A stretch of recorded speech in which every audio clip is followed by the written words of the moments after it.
asala na domaine oyo marché te asimba boye e marché te yango tomonaka bato ebele mosusu azolobela tâtonnement aza kotatone toyoka baterme mosusu ebimaka instabilité. Pourquoi? Parce que tu es détenu.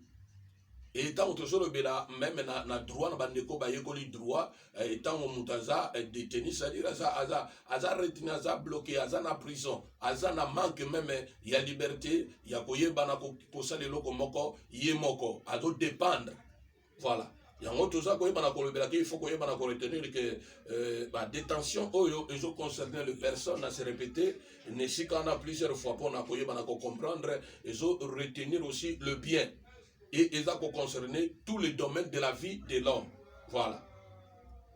Au coup que Moutaza retenu, à la prisonnier ou bien à la immobilier de Nautiko, Yebanako expliqué à vous.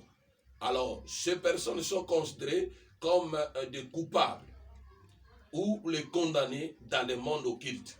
Bato oyo baza détenus. Baza considérés comme des hommes coupables. Bao ba kateli bango mabe. Bao yo ba condamné bango na monde invisible. Yango toko koye bana kotala même na Romains chapitre 1, na Romains chapitre 1 verset le Romains plutôt chapitre 8 verset 1er, Romains chapitre 8 verset 1er, Bible le B, maintenant donc, il n'y a aucune condamnation pour ceux qui sont en Christ. Voilà.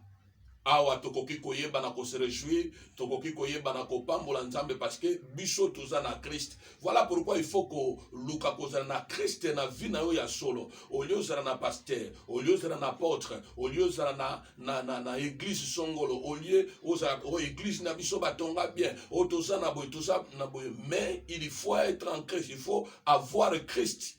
Pour ne pas être détenu, pour ne pas être retenu dans le monde invisible. Il y a un autre que ces personnes sont considérées comme des hommes coupables. On trouve que oza koyeba na ko bondela me ba 4 hommes abe. Oza koyeba na ko sala ensemble me ba 4 hommes abe. Oza koyeba na ko sala boy mais il y a des condamnations de part et d'autre. Yango to yebina ko talisa na Romains 8 verset 1er que maintenant donc il y a aucune condamnation pour ceux qui sont en Christ. De komolinga mito koyi koyeba na ko comprendre que Dieu ne condamne personne. Okoyi koyeba na ko joa même exemple ya femme oyo bayebaki na ko kanga flagrant délit bakangie ba yena ye auprès ya Christ bazo yeba na koloba que Christ a condamné ye. Mais tant que Christ a lobi que oyo na sali mabete a joa libanga mutu ya liboso abamba na mwasi oyo.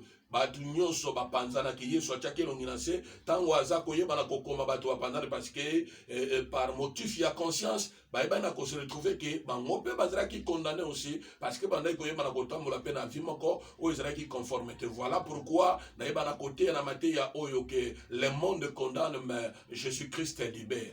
Et comme il faut koyeba na ko comprendre yango malam. Et to koyeba na ko joa exemple ya Élie oyo tokoki koyeba na kolobela ke ayeba na koboma ba prophète ya Baal, mais Élie azalaki condamné par le monde occulte. Et on sous-entend par ce monde occulte, c'est-à-dire Akab na mwasi na ye Jézabel.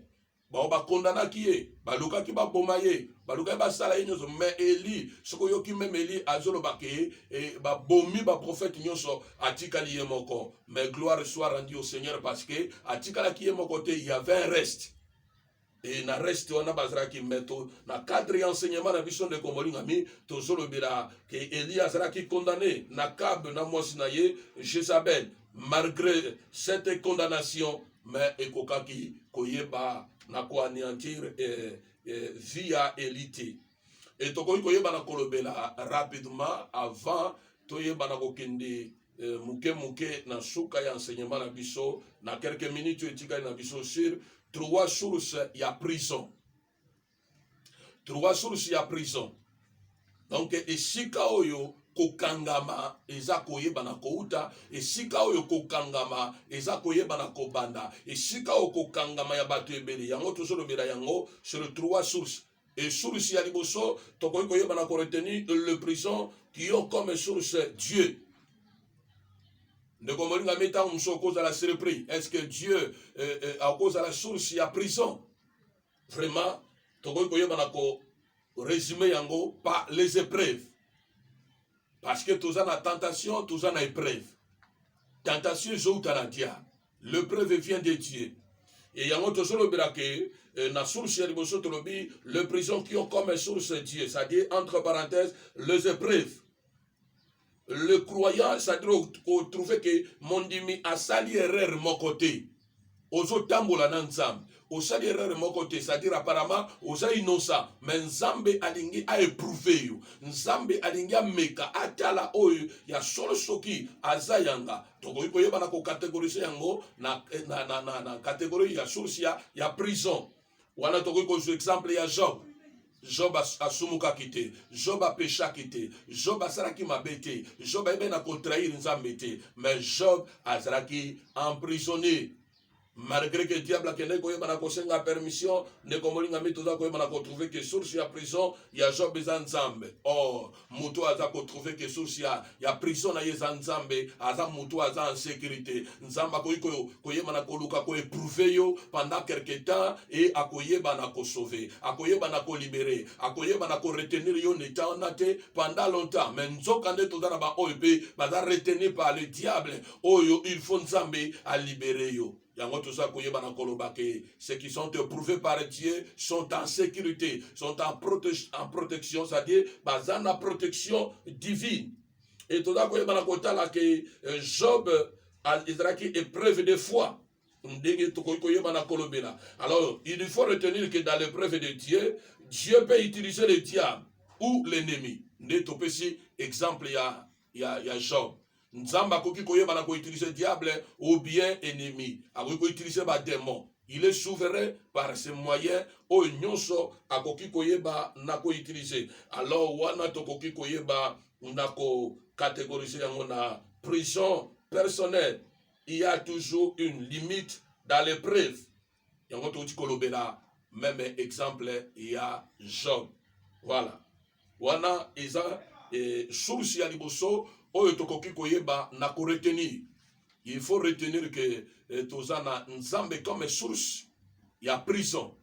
Yango na lobe ke oyo nzambe akangi ndenge ndeko moko ayembaka ke nzambe akanga esinga na kingo a esika nyonso akoki kokende akose déplacer na distance ya singa na kingo wana, c'est-à-dire toza ba esclave ya nzambe, toza ba prisonnier ya nzambe et tokoki kozwa me ba exemple belé ya apôtre Paul na bepitre ata koyeba na ko parler mingi que l'apôtre Paul prisonnier de Christ, l'apôtre Paul esclave de Dieu.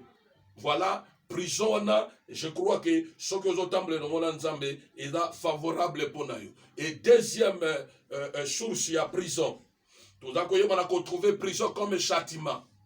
Prison comme punition, ou na katina via mutu. Mais nous avons quelque part la Bible sur le Bélabiso que nous avons ko châtier ou moi na oye alingi. Mais tout à coup, on a trouvé awa, ce n'est pas le cas. Ah, tout à coup, on a trouvé l'homme comme source de la prison.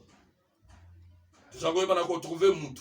C'est-à-dire, awa, il faut retenir l'homme. Dans l'homme, tout ça, on a trouvé croyant, tout ça, on a trouvé chrétien s'il faut, tout ça, on a trouvé même le serviteur de Dieu, tout ça, on a trouvé bao nyonso, baza na kati na mokili oyo, akoki koye bana ko occasionner moyen moko po aye bana kozala emprisonné. Voilà pourquoi tout ça, on a trouvé un croyant qui subit une prison ou un chrétien qui subit une prison dont lui-même est à la base. Voilà. Donc, il y a prison, oyo, eza mutuye moko, neto ko kolobera na enseignement, mususu ke mutuye moko a fongoli porte. C'est-à-dire, a pesa accès na diable. Mais nous quand la Bible zolo banabiso na bepitre apôtre Paul, alors qu'il ne donnait pas accès au diable. Yemoko a fongo li porte nde komoli ngami yango toza na tout intérêt ya koyeba na kotambola malamu liboso na nzambe ya koyeba na kosalela nzambe tel que abengeli biso dans la sainteté, dans la sanctification. Sinon te okokanga bandoki na kati na famille na yo, okokanga banoko, okokanga ba mama kuloto ba mama leki, okotrouver mutu nyonso presque suspect na ba parcelle partout koki koyeba na koleka menzoka nde yo moko oza na base ya emprisonnement na yo. Eza lokola yo moko o se livrer yo moko omitiki ke satana abanda koyeba na ko utiliser obandi koyeba na ko subir ba conséquences contraires. Toza koyeba na ko trouver na prison oyo toujours trouver source mutuye moko afongoli porte quelque part Et en deuxième lieu, tokoki kolobela ou bien sa famille est à la base, c'est-à-dire du botana yope koki kozala, du botana yope koki kozala na base, il y a emprisonnement na yo, il y a kokangama na yo. Okoki trouver que oza bloqué, un homme emprisonnier, nde komolinga aza na liberté. C'est-à-dire aza limité. Yo moko koki kozala na base ya emprisonnement oyo, famille na yo pe ekoki kozala na base ya emprisonnement oyo. Tokoki kolobela prison châtiment oyo pe prison punition. Eza lokola punition oyo baza koyeba na kopesa yo, prison punition de malédiction. Awa toza koyeba na kolobela en résumé eza source moko ya prison héréditaire. Alors donc toza koyeba na kolobela prison héréditaire, toza koyeba na retrouver eza ebandi na bakoko ekiti na baboti oya biso kino ekokita kate na bana mende komolinga minde tochi kotanga na Bible et le biso na Romains chapitre 8 verset 1 et maintenant il y a donc aucune condamnation pour ceux qui sont en Christ. Et Bible lobi na biso toujours na bépître que le Fils de l'homme est apparu pour détruire les œuvres du diable. C'est-à-dire, soki bakoko na yo babandaki na semence wana ekiti, soki ekomi na yo, soki oza na Christ kate na bomo na yo, situation na yo ko changer. Pe okoki ko changer pe situation ya libota mobimba etanga mabongo te. Soki papa na ezraki bloqué, soki avivaki via ya trouble, avivaki vie, ya emprisonnement que yo pe il faut automatiquement za l'emprisonner. Zokande biso toza la race élue de Dieu, de komolinga mi toza mise à part. Voilà pourquoi il faut koyeba na ko se consacrer dans le service de Dieu, payer la servir Nzambe comme il faut, dans la sainteté. Ndeba prison, l'olenge, yalibote kozwa bisote. Comme ce dernier temps, baza koyeba na kotambola de leur façon. Okuta ke mutu moko aza koyeba na ko prier. Kotoyo aza koyeba na ko fréquenter ba boîte de nuit. Okuta mutu aza ko prier. Soit ndenge na zaboye, na za marié. Okuta un serviteur de Dieu marié. Maintenant muso okuta ye aza lisusu na mwasi mususu libanda. Ça dire batuba inversion de mœurs salami. Et tosoye bateke ndenge obiso toza koyeba na kotambola yango ezomema biso na kokangama. Et plus loin et kokoma o basakoli sakola. Non, il faut qu'on harmonise vie na yo. Mais il est grand temps ya koyeba na koluka nzambe na kate na bosolo. Et troisième source ya emprisonnement, c'est le diable. Tant que le na deuxième source, toujours trouver que le diable a koyeba na ko intervenir. Diable a koyeba na ko intervenir parce que comme source moko héréditaire. Et troisième source le diable, il s'agit des attaques occultes. Ne komolingami avant attaque occulte et banako atteindre yo, c'est que tu es livré. Avant attaque occulte et banako atteindre et banako toucher yo, c'est que au mythique quelque part va trouver neto ko banako lobela sur le porte d'entrée, c'est que ba porte fungwami et munguna bandiko yo banako attaquer yo yangoto, tu yango na catégorie ya source. Le diable, toza ko banako trouver troisième source ya précieuse est dans le diable. Et il s'agit des attaques occultes qui peuvent avoir d'influence sur une personne ou toute la famille. C'est-à-dire de trouver ma marque à attaque par des sorciers, par des magiciens. De Komolinga Bible Lobina Bisso, que toute arme forgée contre vous sera nulle sans effet, et toutes langues qui vont se lever en justice, toko condamner yango. Mais on condamner comment? Ce qu'on veut vivre dans les péchés. On condamne comment ce qu'on veut vivre en esclavagisme. C'est-à-dire le diable a ko manipuler. Diable a ko utiliser. Diable a ko torturer. C'est parce que on a déjà livré. D'influence nyonso au ko vivre et qu'on sera toujours d'influence moko négative. Et awa tout a ko trouver presque un mélange il y a deux sources. Tu trouver un mélange il y a deuxième source, na troisième source. Il y a moto ko kolobela awa type ya source otori kolobela awa toza koyeba na retrouver source personnelle oyo muta koti na prison parce que marche na yeza bien te ou bien porte fungwamaki na kati na famille yango tokoki kolobela source personnelle ou héréditaire esangani na oyo ya libota na oyo ya yo moko eyebi nako bandako exploser pe makambo mabe ebandi koyeba na kosala. Il faut retenir que peu importe la source, la cause, la forme, Dieu est capable de rendre l'homme libre. Zamba zwalokumu nde komolingami. Soki toke même na Romain, plus loin tokoye banako, ta l'apôtre Paul azolobaki, na mutunaza esclave. qui va me délivrer. Alors, gloire soit rendue à notre Seigneur Jésus-Christ. Mais Christ a la capacité nyos. Ata basala ba kirdam, ata ba sakola likolo na yo, que oza sous la malédiction affamée, que kosimbate, Christ a toutes les possibilités, il a toutes les capacités, yakoyeba nako libérer, yakoyeba nako délivrer. Voilà, toza koyeba nako talisa quel que soit source na yango, ata euti na famille, ata euti na yomoko, ata euti na quartier, ata euti na parcelle oyo fanda, ata makambo oyo sala de komolinga mi, yesu azana makoki nyonso yakoyeba nako délivrer yo. Et ainsi le ministère de Christ était essentiellement de komolingami pour na koyeba nako délivrer. Ministère ya Christ est basé sur la délivrance. Yango avant to yeba nako kende nako clôturer la lingi na tanga na Bible. Tozana Luc chapitre 4 rapidement totangi na chapitre 4 na verset 16. Voilà. Bible kolobana bisoboy. Tobani na verset 16. Il se rendit à Nazareth où il avait été élevé. Et selon sa coutume, il entra dans les synagogues le jour du sabbat. Il se leva pour faire la lecture. Et Bible lobby, et on lui remit le livre du prophète Isaïe. L'ayant déroulé, il trouva l'endroit où il était écrit plutôt: l'Esprit du Seigneur est sur moi, parce qu'il m'a ouvert pour annoncer une bonne nouvelle aux pauvres. Il m'a envoyé pour guérir ceux qui ont le cœur brisé, pour proclamer aux captifs la délivrance, aux aveugles le recouvrement de la vie, pour renvoyer libres les opprimés, pour publier une année de grâce du Seigneur. Amen. Voilà, et loko ya motuya ne komolingami ministère ya Christ et la ministère ya kokangolama, et l'œuvre de la croix et l'accomplissement de la délivrance. Christ est ce qui a choisi qui n'a croix, délivrance na biso elinga ezala hypothéqué. Mais Christ est le col na kolonga sur la croix. À l'objet était tout est accompli. De komolingami ministère ya Christ est basé sur la délivrance. Et biso auto recevoir ngolu oyo nzamba zala makoki ya kosala yango même quatre na biso, parce que Bible lobby qu'il est le même hier, aujourd'hui et éternellement, a changé. Dolenga sikola akangola bandeko ebele na ba prison oye eba na kozwa bango lokola ba esclave. Il est le véritable, le même Dieu, azana capacité ya koyeba na ko délivrer yo, ya koyeba na ko libérer quel que soit ndeko oyo akoyi ko présenter yo plainte ki azomona clarté, ki azolo tabanoto ya mabe, azomona azosala makambo ezo simbate. Avec Dieu, David alobi, nous ferons des exploits et il écrasera nos ennemis. Voilà.